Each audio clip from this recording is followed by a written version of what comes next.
بسم اللہ الرحمن الرحیم۔ السلام علیکم۔ Welcome to S A teaching zone. آج کی ہماری یہ ویڈیو اردو گرامر کی ہے، جس میں مضمون آپ کو بتلاؤں گی، مضمون لکھنے کا طریقہ بھی، اور یہ والا مضمون میں نے میرا یادگار سفر لیا ہے اس مضمون کا ٹاپک۔ تو مضمون لکھنے کے لیے جو ہے 3 سب سے اہم نکات ہوتے ہیں، 3 حصے ہوتے ہیں، جس میں ہم تمہید لکھیں گے، جو بھی ٹاپک دیا جا رہا ہے اس کے بارے میں، اور نفس مضمون اور خاتمہ ہوتا ہے۔ تو تمہید کے شروع حصے کو جو ہم تمہید کہتے ہیں، جو شروعات کرتے ہیں مضمون کی تعریف، جو عنوان کی ہم تعریف لکھیں گے یا مضمون کے لیے فضا تیار کریں گے۔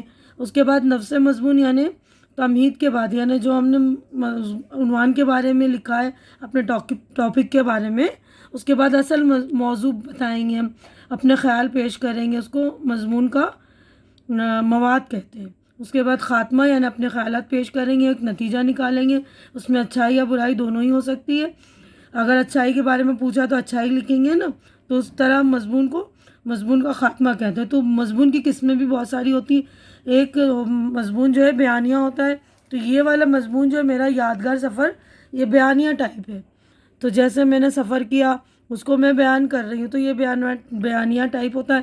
کچھ ہوتے ہیں آپ بیتی، تو اس طرح ہے نا۔ تو دیکھیے یہ مضمون آپ لوگ سن لیجئے، اور اس طرح آپ کے سمجھ میں بھی آ جائے گا۔ مجھے ریل گاڑی میں سفر کرنا بہت پسند ہے، کیونکہ اس کا سفر بہت محفوظ اور آرام دہ ہونے کے ساتھ ساتھ دلچسپ بھی ہوتا ہے۔ گرمی کی تعطیل یعنی چھٹی، میں اپنے گھر والوں کے ساتھ ممبئی کی سیر کو گیا تھا۔ ریلوے اسٹیشن پر جیسے ہی کار سے اترے، 2-3 کلی آئے اور ابو کے ہاتھ سے بیگ چھیننے لگے۔ دادی اماں نے سمجھا یہ لوگ لٹیرے ہیں، اس لیے انہوں نے چلانا شروع کر دیا۔ میں نے انہیں بڑی مشکل سے سمجھایا کہ یہ کلی ہیں جو ہمارا سامان ٹرین میں رکھیں گے۔ اسٹیشن کا منظر بڑا دلچسپ تھا۔ ابو پہلے ہی ٹکٹ خرید چکے تھے۔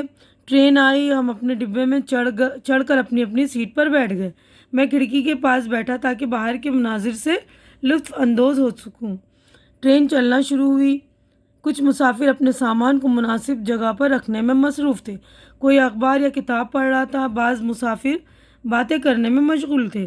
میں باہر کا نظارہ دیکھ رہا تھا، ہر چیز پیچھے کی طرف دوڑ رہی تھی، کہیں مکانوں کی قطاریں تھیں، کہیں درختوں کے جھنڈ، سڑکوں پر ادھر ادھر جاتے ہوئے لوگ، سواریاں اور جانور۔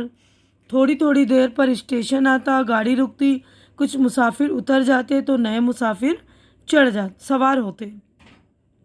کھانے کا وقت ہوا تو امی نے ٹفن کھولا، سامنے بیٹھے ہوئے مسافروں کو دعوت دی، لیکن ان لوگوں نے شکریہ کے ساتھ معذرت کر لی۔ ایک صاحب ابو کے ساتھ باتیں کر رہے تھے، انہوں نے میرے تعلق سے کچھ پوچھا اور میری طرف متوجہ ہو کر بولے، بیٹے سیر کرنا تو بہت اچھی بات ہے، آپ ضرور سیر کیجئے، مگر سیر سے واپس آنے کے بعد ہو سکے تو کمپیوٹر کی کلاس جوائن کر لو، اور اگلی جماعت کی نئی کتابیں بھی خرید لو، اور روزانہ کم از کم 1 گھنٹہ پڑھائی ضرور کرو۔ چھٹیوں میں کھیل کود کے ساتھ ساتھ کچھ مفید کام کرنا بھی ضروری ہے۔ میں نے ان سے وعدہ لے لیا۔ تو کچھ اچھے لوگ ہوتے ہیں نا جو ہمیں اچھی صلاح دیتے ہیں۔ تو اتنے میں دیکھیں نیکسٹ پیراگراف ہمارا شروع ہو گیا۔ اتنے میں دادی اماں اٹھیں، اوپر کے برتھ سے بیگ اتارنے کی کوشش کی۔ اچانک ٹرین جھٹکے سے رک گئی۔ تھوڑی دیر بعد ٹرین کا گارڈ آیا اور اس نے ابو سے ٹرین کی زنجیر کھینچنے کی وجہ دریافت کی۔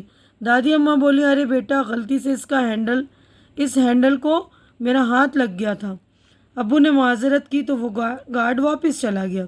ہم لوگ دادی اماں کی حرکت پر ہنسنے ہنسانے میں مصروف تھے کہ اتنے میں سامنے کی برتھ پر براجمان 2 خواتین اچانک ایک دوسرے سے جھگڑنے لگی، لیکن وہ لڑتے وقت بھی ایک دوسرے کے مقام و مرتبے کا لحاظ رکھ رہی تھیں۔ بہرحال ایک خاتون نے اٹھ کر دونوں کو سمجھایا، اور یوں وہ دونوں کچھ دیر بعد خاموش ہو کر بیٹھ گئے۔ اس طرح مزے کی باتیں کرتے ہوئے مجھے اونگ آئی، اور ممبئی آنے پر ہی میری آنکھ کھلی۔ والد صاحب نے رہنے کا انتظام کر لیا تھا۔ ہم ممبئی میں 4 دن مقیم رہے۔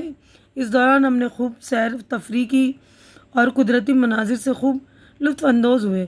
مجھے gateway of India, Girgaum Chowpatty, Malabar hill, Juhu Chowpatty, national park وغیرہ جگہ بہت پسند آئی۔ 4 دن بعد ہم سب لوگ ٹرین کے ذریعے واپس لوٹ آئے۔ اس طرح یہ سفر میری زندگی کا یادگار سفر بن گیا۔ تو آپ لوگ بھی اس طرح کے یادگار سفر جو ہوں گے آپ لوگ لکھیے، اس طرح بیانیہ مضمون جو ہم بیان کر سکتے ہیں۔ تو امید کرتی ہوں جو میں نے آپ لوگوں کو یہ مضمون کا ٹاپک جو دیا اور اچھی طرح سے آپ کو سمجھ میں بھی آ گیا ہوگا، اور میری ویڈیو بھی آپ کو اچھی لگ رہی ہوگی۔ اچھی لگ رہی تو اسے لائک کیجئے، زیادہ سے زیادہ شیئر کیجئے، تاکہ جو ضرورت مند بچے ان تک میری ویڈیو پہنچے، ان کی بھی ہیلپ ہو سکے۔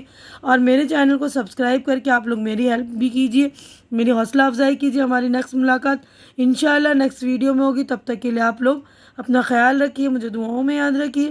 اللہ حافظ۔